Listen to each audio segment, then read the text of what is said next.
रात देर तक वजदान के साथ मसरूफ रहने के बाद वो फजर पढ़कर ही सोई थी। फिर 10 बजे तक उठ भी गई थी। नाज़नीन की नींद गहरी नहीं थी और ना ही उसे ज्यादा नींद आती थी। नाश्ते से फारिग होने के बाद उसने वजदान के कमरे में झांका। वो अब तक लैपटॉप के सामने बैठा टाइप करता जा रहा था। उसके चेहरे से थकन के बजाय वहशत सी टपक रही थी। काम ना होने की मायूसी ने उसे बेचैन कर दिया था। वो आगे बढ़ आई, फिर यकदम ही हाथ आगे बढ़ाकर उसकी लैपटॉप स्क्रीन नीचे गिरा दी। उसने हड़बड़ाकर नाज़नीन को देखा था। फुप्पो, बस काम होने ही वाला था। मुझे नहीं करवाना कोई भी काम। उठो, नाश्ता करो, हालत दुरुस्त करो अपनी। आज छुट्टी का दिन है, आराम करो, ना कि यूं अपने आप को टॉर्चर करो। उठ जाओ अब यहां से। मैं अब तुम्हें लैपटॉप के सामने बैठा हुआ ना देखूं। नाज़नीन अब आगे बढ़कर उसके बेड की हालत दुरुस्त कर रही थी। फिर उसकी अलमारी से कपड़े निकालकर बेड पर रखे और उसकी जानिब देखा। वजदान चश्मा उतारे आंखें मसल रहा था। फुफो, आपकी जॉब चली जाएगी। बिजली का बिल, गैस का बिल, घर का खर्च, दादी का इलाज और महंगी दवाइयां, ये सब कैसे करेंगी आप? उसकी स्याह आंखों में बेहद परेशानी ऊद आई थी। नाज़नीन ने गहरा सांस लिया और फिर पास चली आई। बेड पर बैठकर उसकी कुर्सी अपनी जानिब फेर ली। तुम क्या समझते हो अपनी फुप्पो को? उसने मतानत से पूछा तो वो गंगोर पलकों से सची आंखों से उसे चंद पल देखने लगा। फिर होले से बोला, आप वॉरियर हैं, फाइटर हैं आप। बिल्कुल।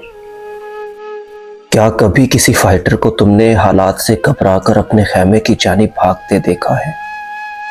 नहीं। फिर तुम्हें क्यों लग रहा है कि तुम्हारी फुप्पो डर जाएगी या फिर घबरा जाएगी? क्या तुमने कभी मुझे घबराते हुए देखा? उसकी आंखों में हलकोरे लेती अटल सी मजबूती वजदान को हमेशा की तरह हैरान कर दिया था, लाजवाब कर दिया था। नहीं, उसने होले से नफी में सर हिलाया था। नाज़नीन मुस्कुराकर सीधी हो बैठी। उसके चेहरे पर फिक्र का शाइबा तक न था। ना आंखें बुखलाई बुखलाई लग रही थी, ना ही आसाब किसी थकन का शिकार दिख रहे थे। वो बावकार थी। वो ऐसी मुश्किलात में अपना वकार हाथ से जाने नहीं दिया करती थी। अगर वो घबराकर हाथ पैर छोड़ देती तो फिर वो नाज़नीन तो ना होती ना। इसीलिए अब अपने फुप्पो पर भरोसा रखो और उठकर नाश्ता करो। मैं सब संभाल लूंगी। वो हल्का सा मुस्कुराया और अभी अगरचे उसका दिल भारी हो रहा था लेकिन फिर भी उठ खड़ा हुआ। वो नाज़नीन का भतीजा था। उसे हिम्मत दिखानी ही थी। आज मुझे अम्मी को डायलिसिस यूनिट भी लेकर जाना है और साथ में कितने काम हैं। कल तुम्हें पता है रिश्ते वाले आ रहे हैं और सोचो अगर मेरी शादी हो गई तो लहंगा तुम्हें ही पकड़ना पड़ेगा, क्योंकि मेरी ना तो दोस्तियां हैं और ना ही कजन्स का झमेला। लेकिन 1 मिनट के लिए सोचो कि तुम मेरा लहंगा उठाकर मेरे साथ आगे बढ़ते हुए कैसे लगोगे। और वजदान ना चाहते हुए भी हंस दिया था। उसे हंसता देखकर नाज़नीन भी हंस पड़ी थी। यह सुबह इतनी बोझल नहीं थी जितनी उसे महसूस हो रही थी। उसने बेड पर कपड़े उठाए और आगे बढ़ाया। नाज़नीन सोफिया को लिए यूनिट चली आई। अम्मी को रूम में ले जाया गया तो वो राहदारी में ही बैठी रह गई। सब्ज रंग के लिबास में मलबूस, गले में सब्ज दुपट्टा ही लिए, बालों को आदत के बरखिलाफ फ्रांसीसी तर्ज की चोटी में गूंदे, वो राहदारी में लगी कुर्सियों पर विराजमान इस आम से लिबास में भी खूबसूरत लग रही थी। उसने अगले ही लम्हे सर दोनों हाथों में गिरा लिया था। वजदान के सामने तो उसने खुद को बेहद मजबूत और नाकाबिले तस्खीर सी लड़की साबित कर लिया था, लेकिन अब वो वाकयातन इस मसले से कैसे निपटेगी, उसे अंदाजा नहीं था।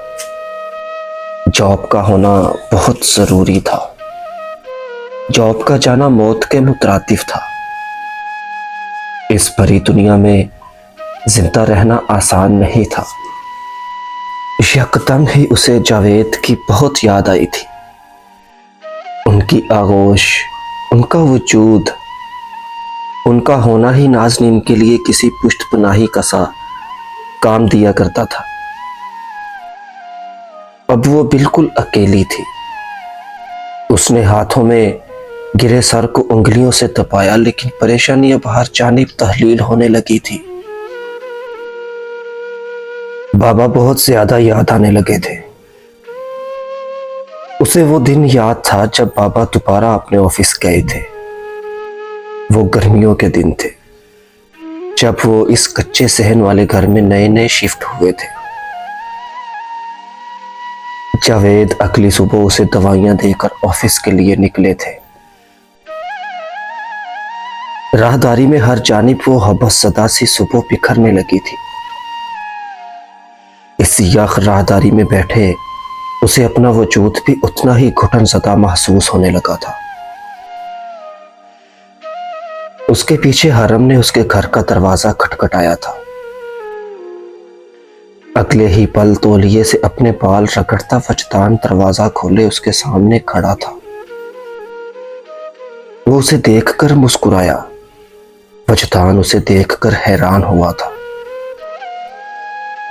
क्योंकि वो हरम से रजा की बारात में मिला था और वो ये जानने से कासिर था कि वो इस समय इसके घर के सामने खड़ा क्या कर रहा था।